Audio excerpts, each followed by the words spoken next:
嗨，大家好，我是躺平叔，今天是2020年5月18号。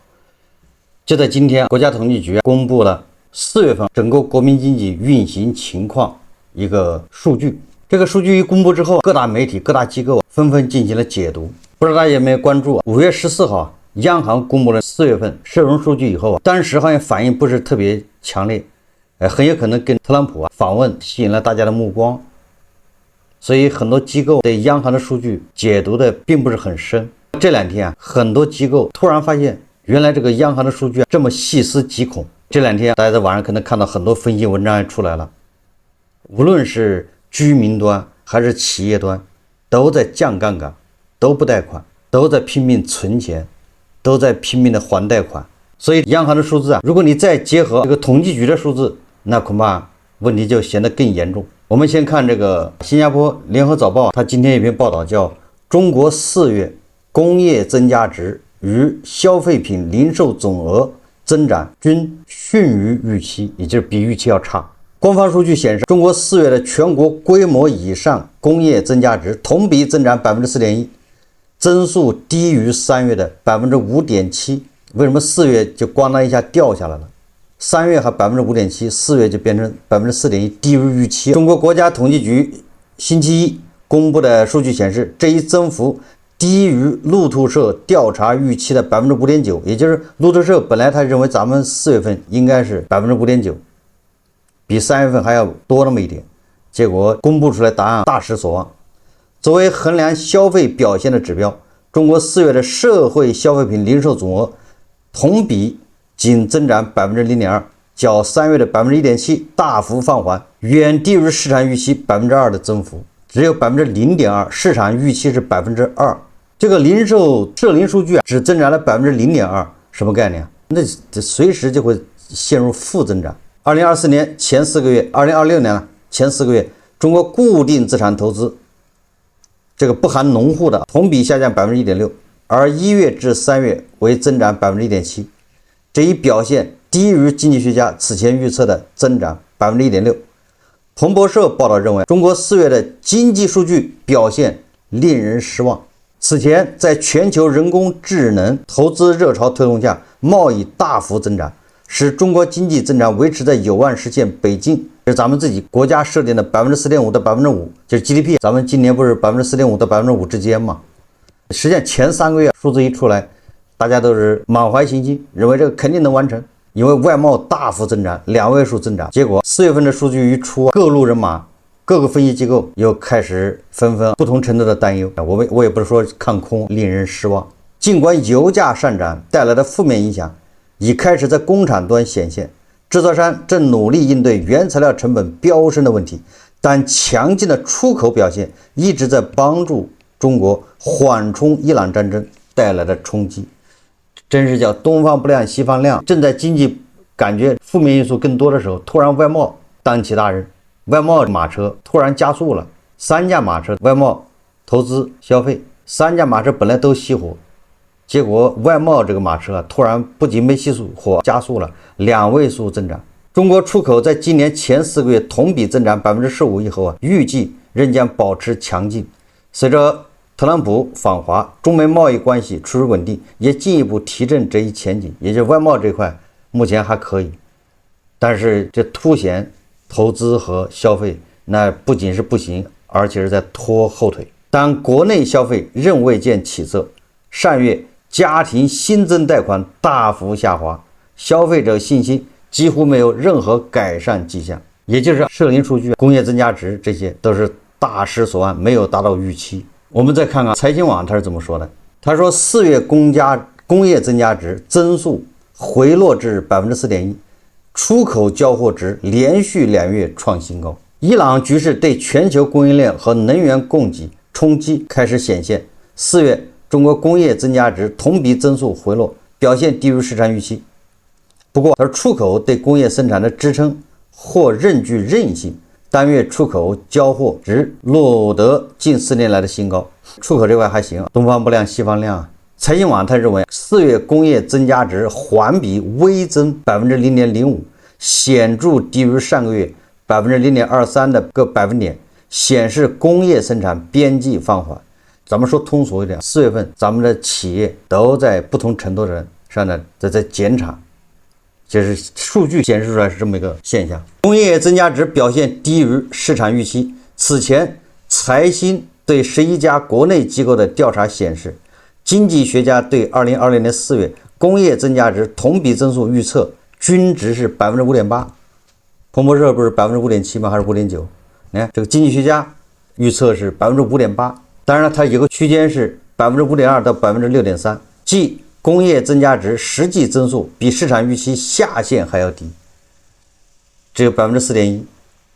尽管工业生产增速回落，工业企业出口交货值增速继上月创下2025年以来新高后，2026年4月录得 10.6%， 再创2022年7月以来的峰值，反映出全球 AI 热潮需求回暖带动下，后续出口仍有韧性，可能带动相关制造业继续较快增长。此外，2025年4月美国加征关税落地，也造成一定的低基数效应，也就跟去年4月比，因为去年4月特朗普不是正在打贸易战吗？关税的加到200%多啊，所以这对那个时候出口肯定受影响，这基数低。那现在你一同比，那涨得非常快的，就这么个事。2020年4月，工业企业产品销售录得 97.1%， 较上月加快 3.3个百分点，但略低于上年同期。当然了，国家统计局的发言人叫傅林辉，他在新闻发布会上他说4月工业生产增速有所波动，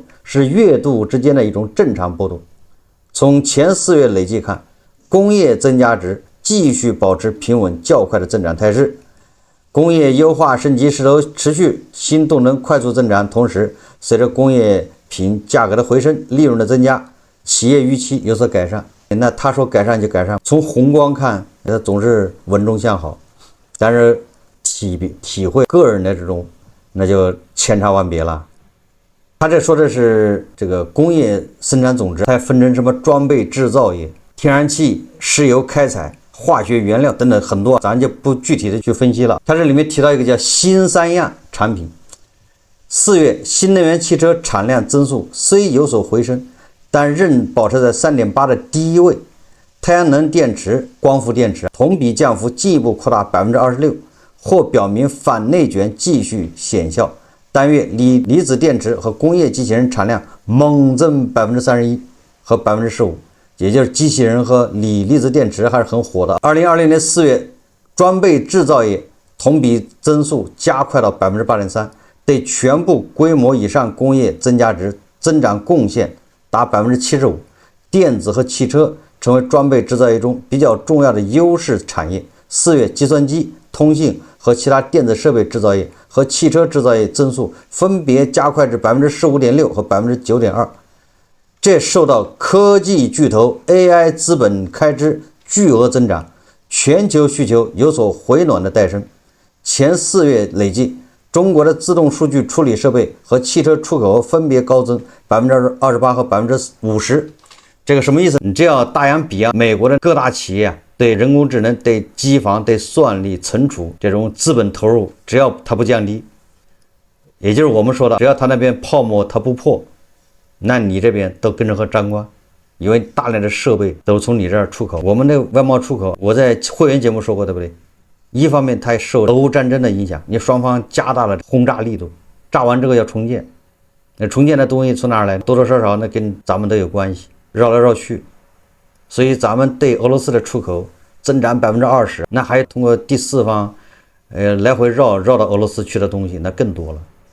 这第二个就是美国，就是全球对人工智能这个叫大基建，人工智能 AI 算力存储这些大基建，那必然跟咱们有关系。所以说只要这些泡沫不破，那恐怕未来这几个月这外贸恐怕增速还是很可观。但是泡沫我总说认为这个泡沫还是会破的，至于什么时候破咱不知道。这个泡沫一破，你这边就受很大影响，所以要居安思危。那么你再接着看，就是4月规模以上工业626种产品中，有321种产品产量同比增长，比上月减少8种。单月工业发电量同比微增 1.38%， 增速放缓 2.72%。粗钢水泥产量同比分别下降2.8%和10.8%，降幅较上月扩大。这玩意儿就跟房地产有密切关系，表明房地产和基建投资形势仍然偏弱。在年初有所回暖后，前4月累计基础设施投资同比再次转为下降。好，这个是4月份的工业生产值增长不达预期，但是出口还是非常亮眼。我们再看日经中文网，它有一篇报道，也能反映出咱们经济一个形势。但是它这个报道本来是应该放在胡适节目里面去讲的，但是我们在这儿就直接可以讲。他说，截至4月30号，几乎所有的 A 股上市企业均已公布财报，其中近30%企业亏损，也就是30%的胡适企业上市公司30%是在亏损，整体净利润连续3年下滑。我为什么一直说这沙滩上建高楼，指数牛市？你看看这基本面，它根本就不支持什么所谓的牛市。胡适5300多家上市公司，有1500多家、1600家是亏损，30%的在亏损。整个5300家上市公司加到一起，净利润连续3年在下降，这什么概念？但是指数它搞了20多个月的牛市，从3000点给你整到4200点。在这个日经中文网他说，房地产、家居建材和零售等行业整体陷入严重亏损，企业利润下滑导致2025年就业形势进一步恶化。A 股上市公司近30%亏损，利润连续3年下滑。近日，日经中文网根据万德的数据统计了在上海以及深圳等中国本土市场上市的5400家企业，它还不含金融企业业绩。截至4月30日，几乎所有企业均已公布财报，这就是上市公司4月31号之前必须要公布财报。从整体情况看，上市企业整体净利润为2.549万亿人民币，这个数据是公开的，你可以通过万德把它加总。如果你感兴趣，你可以自己去算。5400家上市公司它都有年报，它都公布了，你可以直接在上面加总求和，统计分类，亏损的多少家，盈利的多少家。5400家2025年一共是盈利2.55万亿，比上财年减少2%，就比2024年少了2%。这是自2000年有完整数据以来首次连续3年净利润下降。连续3年净利润下降，但是我们指数走的却是牛市，一直在上升，这就你要不服是不行的。沙滩上建高楼就这么建的。此外，出现亏损的企业达到1458家，占比27%，比亏损企业数量最多的2024年增加近100家，就是亏损的企业比2024年还多了100家。那这个数字国外是什么个情况呢？说在日本东京证券交易所板块上市的亏损比例仅为2%，也就是小本子的资本市场，亏损企业只有2%，大部分都是盈利，就是盈利多少的问题。咱们是27%的企业亏损，你还不考虑做假账？有很多企业做假账把自己搞成盈利，实际上那是假的。就这么情况下，27%的企业亏损，有假账的情况下，对吧？而本子的资本市场只有2%的企业是亏损的。房地产、家居建材和零售等行业严重亏损。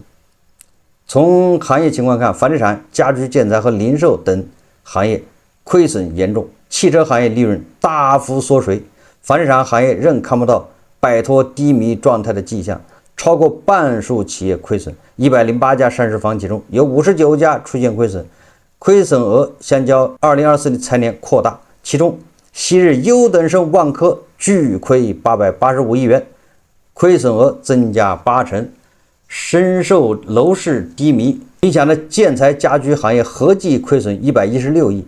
据中房网5月11日报道，中国房地产报记者统计了56家上市建材家居企业2025年财报，发现近80%企业营业收入同比回落，超60%企业净利润同比下滑，近30%企业陷入亏损，整体净利润合计亏损116亿元。房地产销售低迷和价格下跌导致居民财富缩水，消费意愿下降，进而造成零售等内需企业收益率降低，零售行业整体转为亏损。日经中文网统计显示，在61家零售企业中，出现亏损的企业达到23家，较2024年增加了1倍。其中，经营百货商场等业务的王府井集团和广州市广百股份都陷入亏损。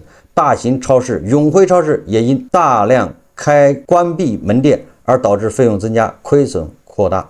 但是同时，你也要看到山姆还有网红超市，人家是赚钱的。山姆还在扩张，要开到100家店，每家店都赚钱。山姆每到一个地方，那个地方都受到热烈的欢迎。山姆到一个地方，那地方房价都能稳住。当然这是媒体说的，很多地方政府为了把山姆给拉过去，那也是绞尽脑汁。山姆不是乱开店的，地方政府就是邀请山姆国家，请他去，给他最好的条件。因为山姆去就表明你的地方是吧，某些水平就达到一定的地步了，房价都能稳住。我说这什么意思？就是说你看这个上市公司里面的这些零售企业在巨亏，深陷泥潭。但是一方面人家山姆还有网红超市钱赚的都不要的，给员工发，这叫没有对比就没有伤害，是吧？这个文章说汽车行业利润减少 18%， 整个行业深度卷入价格战。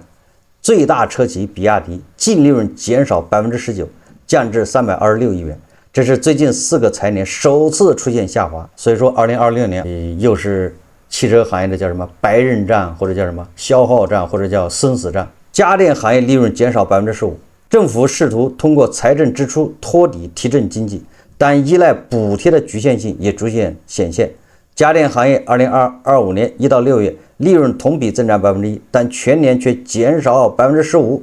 补贴的时候利润多了一点，一不补贴马上就卖不动了。报道指出，当前受中东局势紧张影响，原油价格居高不下，内需企业面临成本上涨压力。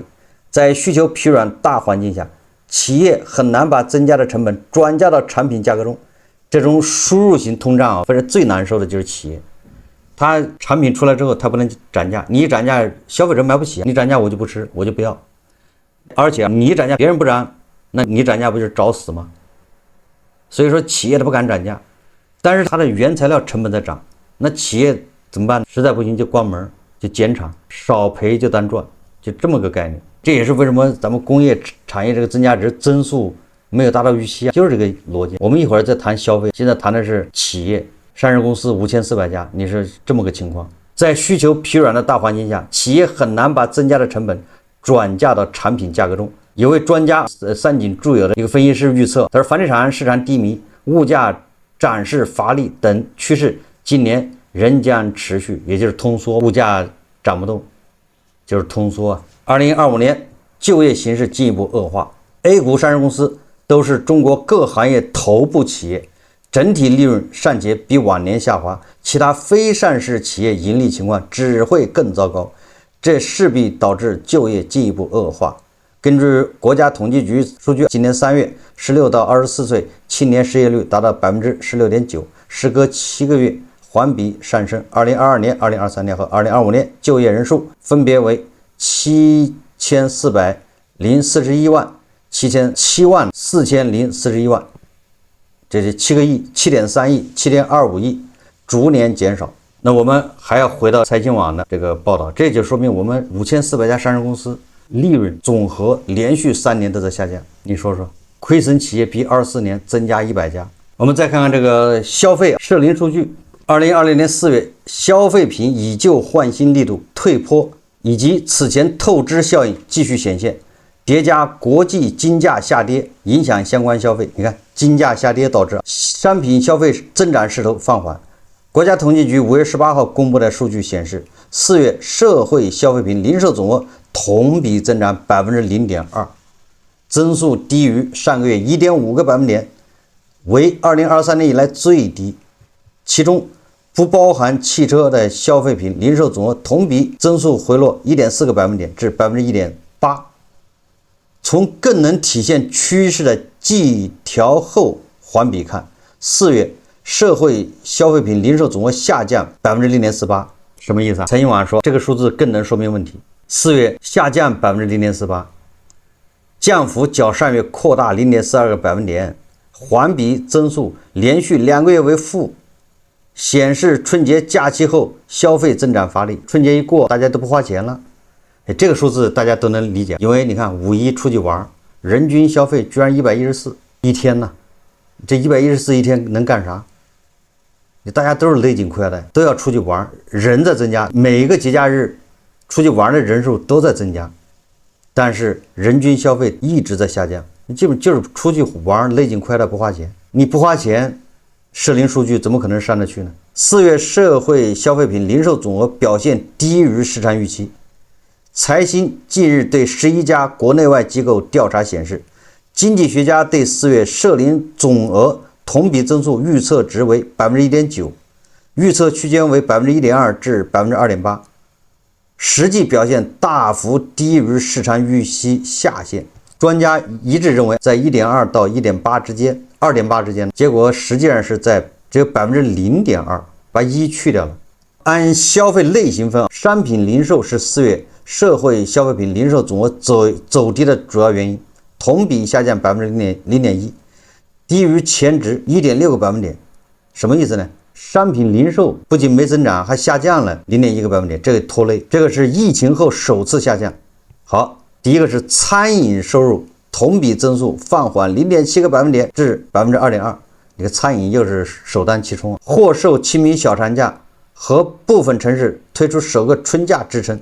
与此相关的1到4月服务零售额同比增长 5.6%， 增速比一季度快 0.1个百分点。傅林辉他在发布会上说，受上年基数较高等因素影响，商品零售增速有所放缓，但是综合商品零售和服务零售来看，消费平稳增长的态势没有改变，也稳中向好，继续向好。但是商品零售和服务零售合在一起初步测算，1到4月同比增长 3.2%， 这一速度与一季度相比保持了总体稳定。他说，在观察消费的过程中，不仅要关注商品消费，还要关注服务消费。随着中国消费升级态势的发展，服务消费日益成为消费中重要内容。1到4月，旅游咨询、租赁服务、交通出行服务、文体休闲服务保持2位数增长，明显快于服务零售额增速。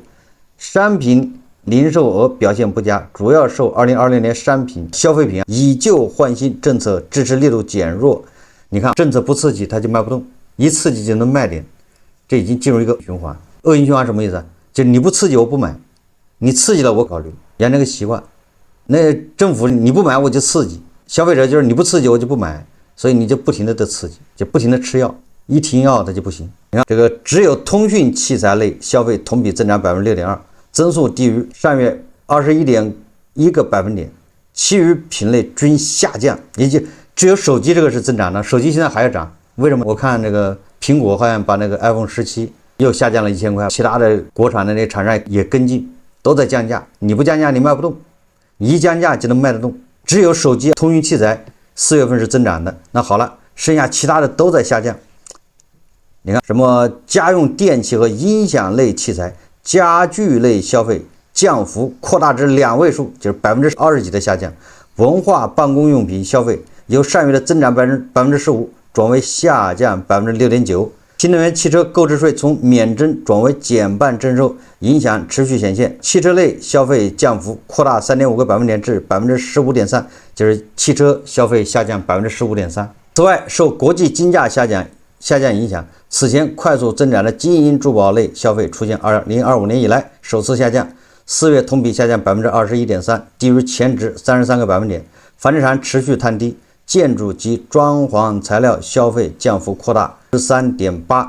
从这个也能说明，你看房地产、建筑及装潢材料4月份下降了 13.8%， 它不仅没有增长，是下降 13.8%。那你想象一下，二手房说小阳春，你信吗？二手房买的多了，装修的就会多，这个因为他们是成线性关系的，成正比的。你二手房卖的越多，它装修的就越多；二手房卖的越少，装修的就少。那么不存在说你4月份二手房创10年新高，但是装修却同比下降 14%。还有一种可能，即便这个现象合理，也就是买二手房的多了，装修的确实少了，那说明什么问题？说明真的没钱了。我是勒紧裤腰带买的房，七大姑八大姨都借完了，房子买了就不装修了，对付着住二手的旧房子都不装修，没钱了吗？是吧？你买这房子是全款付的200万或者300万，把所有的钱都搜刮干净了，那就装修舍弃。你要这么解释也能说得过去，是吧？但是你要这样的，你后面还有什么消费，还有什么？你这在那个房子交易还能增长，都已经嘎了，都割的都是韭菜了，根儿都给抛掉了。你说后面还有消费吗？没有消费了。基本生活类商品中，粮油食品类消费增速虽有回落，仍高于整体社零增速。烟酒类消费增速则加快 11.7%。傅林辉称，基本生活类商品消费量的增长是有限的，零售额增长较快，主要来自于居民对基本生活类消费品牌和档次注重程度在提高。我记得有一阵子不是烟民在网上闹情绪吗？要戒烟嘛，是吧？怎么这戒啥烟？这烟的消费还加快了 11.7 个点啊，就也相当于12个点。那烟酒类都是增加，喝酒它多了吗？出行相关商品中，4月服装鞋帽消费同比增速下行 3.4 个点至 3.6%。虽然地缘政治冲突推高国际原油价格，石油及制品类消费3月短暂微增后再度转降，同比下降 6.5%， 显示居民收入承压之下，消费者对价格较为敏感。这说的比较靠谱，也就是这4月份你成品油、汽油、柴油价格不停的上涨，你涨，你发现你用的少了，因为很多人他干脆不开车了，干脆就不开车。最近我看胡一静老师他发了个微博，也很有意思。他说这个北京难得下大雨，昨天还是下大雨。胡一静老师说他就把车开到他们小区一个空旷的地方，停在那儿，自己在车里刷手机。